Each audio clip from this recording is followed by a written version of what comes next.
একটা জিনিস খেয়াল করবেন, ফেসবুক যে কমিউনিটি গাইডলাইন মেনটেন করে, এই মেনটেন করার ভিতরে দেখবেন সম্পূর্ণ কিন্তু আমাদের বিরোধী অবস্থান। আমরা একটা নেতিবাচক, ওদের কাছে যেটা মনে হবে আমাদের কাছে ইতিবাচক হলেও ওদের কাছে যদি নেতিবাচক মনে হয়, সাথে সাথে দেখবেন আপনার রিচটা ডাউন করে দেবে।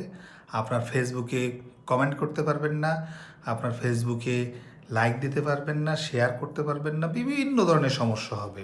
অথচ সেম জিনিসটা যেটা ইন্ডিয়া অনবরত যেসব বাজে বাজে কন্টেন্ট ক্রিয়েট করতেছে, বাজে বাজে কমেন্টস করতেছে, বাজে বাজে স্টিকার মারতেছে, বিচ্ছিরি আকারে রাষ্ট্রের পতাকা নিয়ে বাজে পোস্ট করতেছে, দেখবেন তাদের ফেসবুক অবিচল রয়েছে। আপনি একটা যে রাষ্ট্রটা মিডিল ইস্টের দখলদার হিসেবে রাষ্ট্র নামও নেওয়া যাবে না, সাথে সাথে আমার রিস্ক কমে যাবে। ওই দখলদার রাষ্ট্রের নাম নেব, রিস্কটা আমার নষ্ট হয়ে যাবে এবং ফেসবুক গায়েব হয়ে যাবে। তো ফেসবুক কিন্তু আমাদের একটা সংস্থা না, ফেসবুককে আমরা আপন ভাবলে হবে না।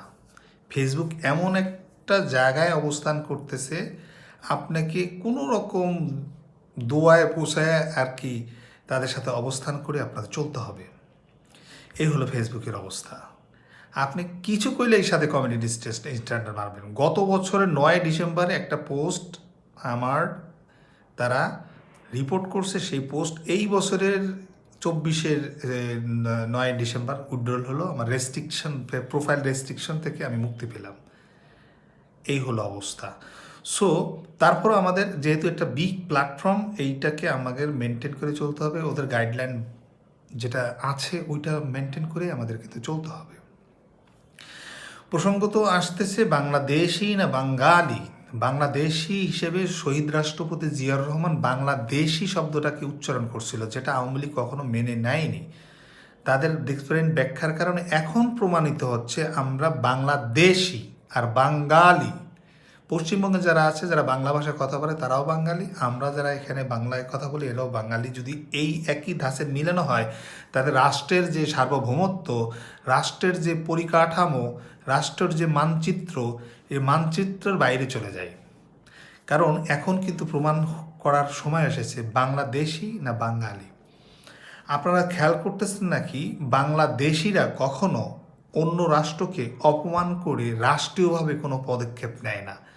15-20টা চ্যানেল রাষ্ট্রীয়ভাবে কি বাজে বাজে, কেউ ওই যে ঠিলার ভিতরে কিছু পোলাপান বাচ্চারা খেলা করছে, সেই ছবি দেখে একটা সাংবাদিক, একঝাঁক সাংবাদিক একসাথে বসে বাংলাদেশ থেকে তেড়ে আসছে বাংলাদেশের সৈনিক, বাংলাদেশ থেকে তেড়ে আসছে হাজার হাজার সৈনিক। ওদের নেতা, বিজেপি নেতা দেখবেন, ওরা বলছে যে হাতে টানা রিক্সা বাঙালিরা চেনে। একটা অশিক্ষিত বিজেপি নেতা ওখানে আছে, ওই যে গরুর মাংস খাওয়া বিজেপি নেতা।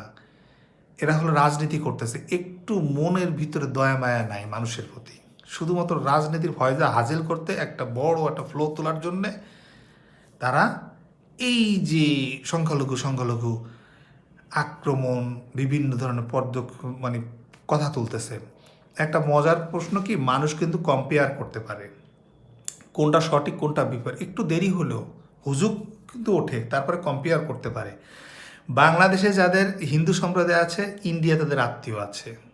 বাংলাদেশে যাদের মুসলমান আছে, কোনো ফ্যামিলি ইন্ডিয়ায় তাদের মুসলিম পরিবার কম থাকলেও আছে। এখন বাংলাদেশের ব্যাপারে কিন্তু যারা হিন্দু এখানে আছে, তাদের কিন্তু ফোনে হোয়াটসঅ্যাপে, মিডিয়াতে, যে কোনোভাবে কিন্তু যোগাযোগ আসছে। বাংলাদেশে এত সুন্দরভাবে থাকার পরে সংখ্যালঘুরা মিথ্যা কথা কিন্তু বলবে না। মিডিয়া প্রোপাগান্ডা দেখেন, বেড়া বলতে ঢুকছে, তাকে ধৈর্য জোর করে সাক্ষাৎকার নিছে, প্রমাণ। শত শত স্কাম রিমার্ট সরাচ্ছে, সেটা কিন্তু প্রমাণ সহ এখন কিন্তু উঠে আসছে। চাপাবাজি, ধান্দাবাজি, প্রত্যেকটা চ্যানেল যেগুলো ইন্ডিয়ার করতেছে, আমরা চুপ রয়েছি।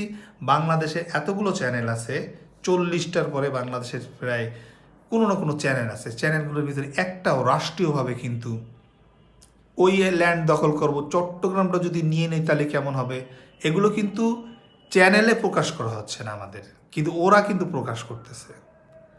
সো আমরা বাংলাদেশি ভূখণ্ডের ভিতরে যতগুলো মানুষ আছে, সে যে ধর্মে হোক, তারা বাংলাদেশি। পশ্চিমবঙ্গে যারা আছে তারা হয়তো বাঙালি, কিন্তু আমরা বাংলাদেশি হিসেবে আমরা থাকতে চাই, শহীদ রাষ্ট্রপতি আদর্শ ধারণ করতে চাই, জাতীয়তাবাদী চেতনা উন্মোচন করতে চাই।